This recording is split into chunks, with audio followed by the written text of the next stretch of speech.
Imagine standing in a room full of people who've spent their entire lives perfecting masks. They speak with rehearsed confidence, they laugh at the right moments, they mirror each other's energy, desperate to belong, terrified to stand out. And then you walk in, different, not louder, not more charismatic, just unmoved. While everyone else bends and shifts with every social breeze, you remain still, centered, whole. They can feel it immediately, though they couldn't explain it if they tried. There's something about you that makes their carefully constructed personas feel hollow, fragile, like paper houses in a storm they didn't see coming. This isn't arrogance, it's not detachment or apathy. It's something far more unsettling to witness: psychological sovereignty. The kind of inner fortitude that doesn't need to announce itself because it radiates from the core of your being. Carl Jung called this individuation, the terrifying, liberating process of becoming who you actually are beneath all the conditioning, all the social programming, all the desperate attempts to be palatable to a world that profits from your fragmentation.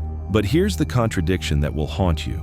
The very thing that makes you unbreakable is the thing most people spend their entire lives running from. Think about it. When was the last time you met someone who genuinely didn't need anything from the world? Not validation, not approval, not constant reassurance that they're on the right path. Someone who could sit in complete silence with themselves and feel no urge to fill the void with noise, scrolling, or the opinions of others. If you're honest, you'll realize such people are rare, almost extinct, and when you do encounter them, they leave you speechless, not because of what they say, but because of what they don't need to say. Why? Because while everyone else is performing, negotiating, and shape-shifting to survive the social arena, they've already won a different game entirely. They've stopped fighting the external battle and turned inward to face something far more terrifying: themselves. The totality of themselves. The parts they were taught to hide, the darkness they were told to bury, the rage, the desire, the shame, the power, all of it integrated into a unified whole that cannot be shaken because nothing about it is denied. And this is where it gets dangerous for those still playing the old game. Because the moment you stop fragmenting yourself to fit into other people's comfort zones, you become a mirror. You reflect back to them everything they've abandoned in themselves. Your presence becomes an indictment of their inauthenticity, not because you judge them, but because your wholeness exposes their brokenness. This is why Jung said, "The meeting of two personalities is like the contact of two chemical substances. If there is any reaction, both are transformed." But transformation isn't comfortable, it's excruciating. And most people would rather remain comfortably numb than face what's required to become psychologically unbreakable. So here's the great question that will either liberate or destroy you. What if the unbreakable mindset you're searching for isn't something you build, but something you uncover by destroying everything false? What if strength isn't about adding more armor, but about removing every mask until you're standing naked before reality itself, and discovering that the very core of you, the part you've been protecting all along, never needed protection in the first place? Stay with me until the end of this, because what you're about to discover will fundamentally alter how you see yourself, how you move through the world, and why so many people remain trapped in a prison of their own making while the key sits in their pocket. If you can grasp what Jung understood about the human psyche, you won't just develop resilience, you'll become unreachable to the forces that currently control you. And if this resonates, if you feel the pull of something real breaking through the noise, like this video and share this with someone still pretending to be someone they're not. Subscribe to the channel and be a part of revolution. Because the world needs more people willing to stop performing and start becoming. The problem begins long before you're aware of it. Before you had language, before you could form a coherent thought about who you were, the world was already telling you who you needed to be. Your parents, with their unspoken anxieties and unmet dreams, projected a blueprint onto you. Society, with its rigid hierarchies and moral codes, carved out an acceptable shape you were expected to fill. And you, desperate for survival and belonging, did what every child does. You adapted. You learned which parts of yourself earned love and which parts earned rejection. You built what Jung called the persona, a social mask so convincing that eventually you forgot you were wearing it. Jung wrote extensively about this in his work on psychological types and the structure of the psyche. He observed that the persona is a complicated system of relations between the individual consciousness and society, fittingly enough a kind of mask, designed on the one hand to make a definite impression upon others, and on the other to conceal the true nature of the individual. This mask becomes your identity, the acceptable version, the one that gets you through job interviews, family dinners, and small talk with strangers. But here's the violence hidden in plain sight. The stronger your persona becomes, the weaker your actual self grows. You've spent so much energy maintaining the illusion that you've starved the reality. The parts of you that didn't fit, your shadow, your instincts, your raw, authentic impulses, got buried so deep that you can no longer access them. And society celebrates this burial. It calls it maturity. It calls it professionalism. It calls it being a good person. But Jung knew better. He understood that this splitting of the self creates a psychological fracture that makes you fundamentally fragile. In his Red Book, Jung documented his own terrifying journey into the unconscious, where he confronted aspects of himself that civilized society demanded he ignore. He wrote, "My soul, where are you? Do you hear me? I speak, I call you. Are you there? I have returned. I am here again. I have shaken the dust of all the lands from my feet, and I have come to you." This wasn't poetic flourish. This was a man desperately trying to reconnect with the parts of himself he'd abandoned in order to become acceptable to the world. And this is your hidden problem. You've become acceptable at the cost of becoming real. Every time you swallow your truth to keep the peace, you fragment a little more.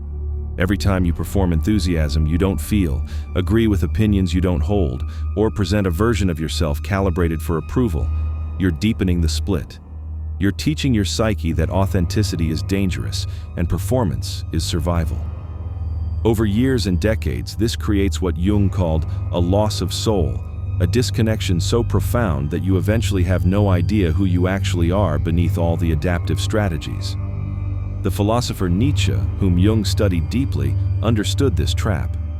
He wrote about the herd mentality, the way humans sacrifice their individual essence to gain the safety of the crowd. But the price of that safety is steep. You become controllable, predictable, easily swayed by whatever wind is blowing through the collective consciousness.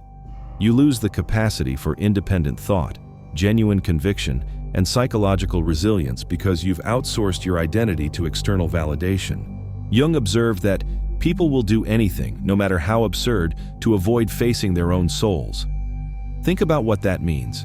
The very thing that could make you unbreakable, knowing yourself completely, is the thing you'll run from with every distraction available. You'll scroll endlessly, work compulsively, maintain toxic relationships, numb yourself with substances, anything to avoid the silence where you'd have to meet the stranger you've become. This is why most people remain psychologically fragile their entire lives. They've built their identity on shifting sand, the opinions of others, the roles they play, the masks they wear. And when any of those external structures are threatened, they collapse. They become defensive, reactive, desperate, because they've never done the terrifying work of discovering what remains when everything false is stripped away. If you're starting to see the prison you've been living in, subscribe to this channel, because what comes next will show you exactly how this fragmentation has already cost you more than you realize, and why most people will never recover what they've lost. You don't notice it happening. That's the insidious part. The fragmentation doesn't announce itself with fanfare or crisis. It accumulates quietly, like sediment at the bottom of a river, until one day you realize you can't remember the last time you felt truly alive.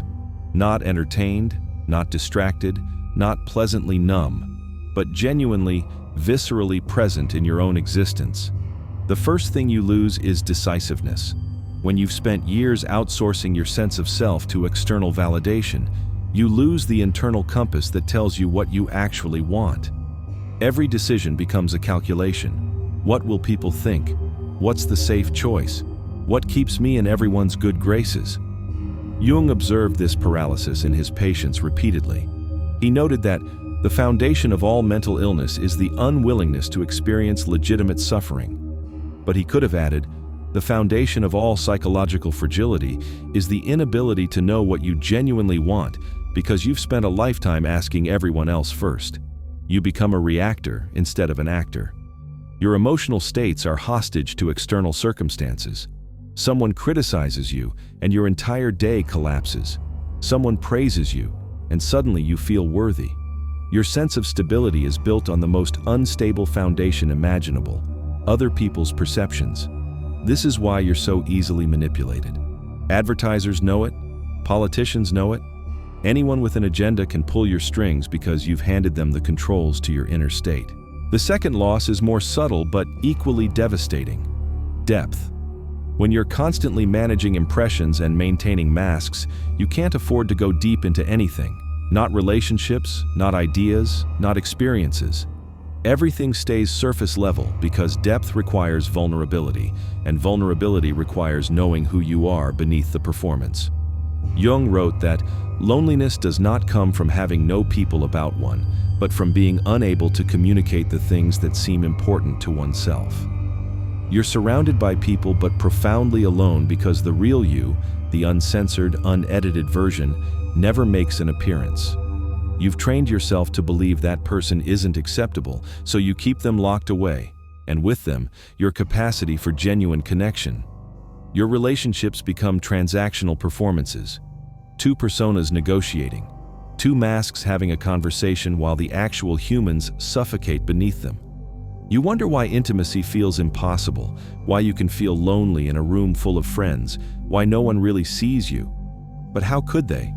You're not showing them anything real. You're showing them the carefully curated version you think will keep them around. The third consequence is the most dangerous. You become a stranger to yourself. There's a cognitive phenomenon called choice-induced preference change, where people convince themselves they wanted what they chose, even when the choice was forced. You've done this with your entire identity. You've performed a version of yourself for so long that you've convinced yourself it's real. You've rationalized away your authentic desires, explained away your genuine feelings, and constructed an elaborate story about who you are that has almost nothing to do with who you actually are. This creates a haunting phenomenon Jung called psychic epidemics, mass delusions where entire populations lose touch with reality because they've lost touch with themselves. When millions of people are living as strangers to their own souls, they become susceptible to any ideology, any movement, any charismatic figure who offers them a prefabricated identity. They're so desperate to fill the void where their authentic self should be that they'll adopt anything that gives them a sense of belonging. And here's what makes this truly tragic. You don't even know what you've lost. You can't miss what you never knew you had. You walk around with a vague sense that something is wrong, that life should feel more substantial, more meaningful, more real. But you've been fragmented for so long that wholeness seems like a fantasy. You've adapted to your own absence. If this is hitting too close to home, like this video, not for the algorithm, but as a marker for yourself. Subscribe to the channel as a reminder that you saw the truth today and chose not to look away. Because what comes next will show you that this prison has a door, and you've been standing next to it your entire life. The escape begins with a betrayal, not of others, but of every comfortable lie you've told yourself about who you are. Jung understood that individuation, the process of becoming psychologically whole, isn't a gentle self-help journey. It's a death. The death of the persona you've been maintaining. The death of the image you've spent decades protecting. The death of the false peace you've achieved by never questioning the foundation you're standing on. He wrote in his work, The Archetypes and the Collective Unconscious, "There is no coming to consciousness without pain. People will do anything, no matter how absurd, in order to avoid facing their own soul. This is your first rebellious act, choosing the pain of truth over the comfort of delusion. You must become willing to sit with the unbearable question, who am I when no one is watching? Not who do I wish I was, not who I tell myself I am, but who actually shows up when all performance stops."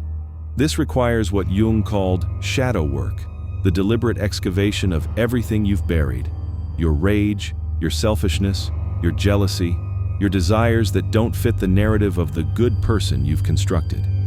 Most people recoil from this work because they've been taught that acknowledging darkness makes you dark. But Jung knew the opposite was true. He observed that everyone carries a shadow, and the less it is embodied in the individual's conscious life, the blacker and denser it is. Your shadow doesn't disappear because you ignore it. It grows stronger. It leaks out in passive aggression, self-sabotage, and projection onto others. The unbreakable mindset begins when you stop running from these buried parts and instead integrate them. You look at your capacity for cruelty and own it. You acknowledge your hunger for power and stop pretending it doesn't exist. You face your shame without collapsing into it. This is why people find integrated individuals so unsettling. They're not performing moral superiority. They're not hiding behind false humility. They've looked at the totality of their nature, light and dark, and accepted it. This acceptance creates an unshakable foundation because there's nothing you can expose about them that they haven't already faced themselves. You can't shame someone who's already integrated their shame. You can't manipulate someone who knows their own desires. You can't destabilize someone who's built their identity on truth rather than approval. The second rebellious act is reclaiming your relationship with solitude, not loneliness, solitude. Jung spent years in what he called his confrontation with the unconscious, deliberately withdrawing from society to face himself. He built a tower at Bollingen where he could exist without persona, without performance, without the constant negotiation of social acceptability. He understood that you cannot know yourself in the noise. You cannot hear your authentic voice when you're surrounded by the voices of everyone telling you who to be. This terrifies most people because solitude reveals the truth. You've been using other people as distractions from yourself. Every relationship you maintain partly to avoid being alone. Every social obligation you accept partly to avoid silence. Every screen you stare at partly to avoid the confrontation waiting in stillness. But the unbreakable mind is forged in this solitude, in the space where you stop performing and start being. The third act is the most radical, living from the self rather than the ego. Jung distinguished between the ego, your conscious identity, and the self, the totality of your being, including the unconscious. Most people live their entire lives identified with ego, constantly defending it, feeding it, protecting it from threats. But the self doesn't need protection. It simply is. When you shift your center of gravity from ego to self, you become unmovable because your sense of identity is no longer dependent on external circumstances. This is what people sense when they encounter someone truly individuated. There's a gravitational pull, a centered presence that doesn't bend or break with social pressure. Not because they're rigid, but because they're rooted in something deeper than opinion or approval. Share this with someone who's ready to stop pretending, because the final truth we're about to explore will either liberate you completely or reveal that you're not ready to pay the price for freedom. Here's the revelation that changes everything. The unbreakable mindset isn't a destination you reach. It's a process of perpetual destruction and renewal. You don't arrive at some final state of invulnerability and stay there forever. You continuously die to who you were and birth who you're becoming. Jung understood this profoundly when he wrote, "I am not what happened to me. I am what I choose to become." But what most people miss is that this choosing never ends. The moment you think you've achieved psychological sovereignty and stopped the work of self-examination, you've already begun the descent back into fragmentation. This is the ultimate paradox. Strength comes not from being unbreakable, but from breaking and remaking yourself consciously, deliberately, infinitely. The people who leave others speechless aren't those who've transcended struggle. They're those who've learned to metabolize it. They don't avoid pain, they alchemize it. Every betrayal becomes a lesson in discernment. Every failure becomes data for recalibration. Every loss becomes an opportunity to ask, what false attachment just revealed itself? Jung called this the transcendent function, the psyche's ability to hold opposing tensions without collapsing into one side or the other. You can acknowledge your vulnerability without being consumed by it. You can own your power without becoming tyrannical. You can feel deeply without losing yourself in emotion. This is what creates the unshakable presence others can't comprehend. You're not numb. You're not detached. You're awake in a way that allows you to move through reality without reality moving you. But here's what you must do now, practically, immediately. First, create a daily practice of brutal self-honesty. Every morning before the world makes its demands, sit in silence and ask, what am I pretending not to know about myself today? Write whatever surfaces without censorship. This isn't journaling for Instagram. This is excavation. The things you're most resistant to writing are precisely what needs to be seen. Second, deliberately expose yourself to solitude, not as punishment, but as laboratory. Start with 1 hour a week where you're alone with no devices, no distractions, no escape routes. Just you and the internal experience of being you. Notice what arises. Notice what you're running from. Notice when the urge to fill the silence becomes unbearable. That's where your work lives. Third, practice saying the true thing. In low-stakes situations, experiment with voicing your actual thoughts instead of the socially calibrated response.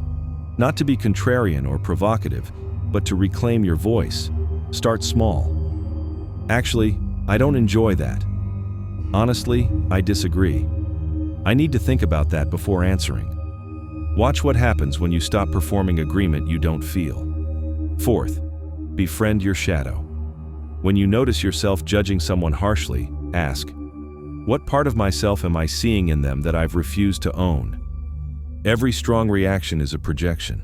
Every criticism is a confession. Use the world as a mirror to see what you've buried, then integrate it consciously. Jung's final wisdom echoes across time.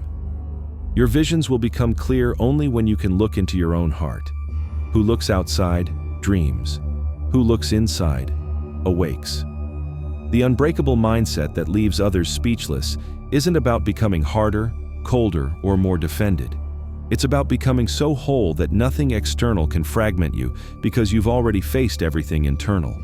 You've been taught that strength means never breaking, but true invincibility comes from breaking so completely, so consciously, that you master the art of reassembly. You become fluid rather than rigid, anti-fragile rather than merely resilient. And people sense this immediately because you carry the gravitational pull of someone who's no longer hiding from themselves. Subscribe if you're ready to keep waking up, because awakening is a one-time act, but creating the unbreakable you is a constant process of breaking and rebuilding yourself. Here, we're committed to constantly reminding you of this reality, showing you mirror, providing you with, not the hollow entertainment, but the fuel to make you the best and true version of yourself. The work isn't over. It never is. But now you know. That's precisely what makes you unbreakable. Don't forget to like, share, and subscribe to this channel for more of such deep, thought-provoking content.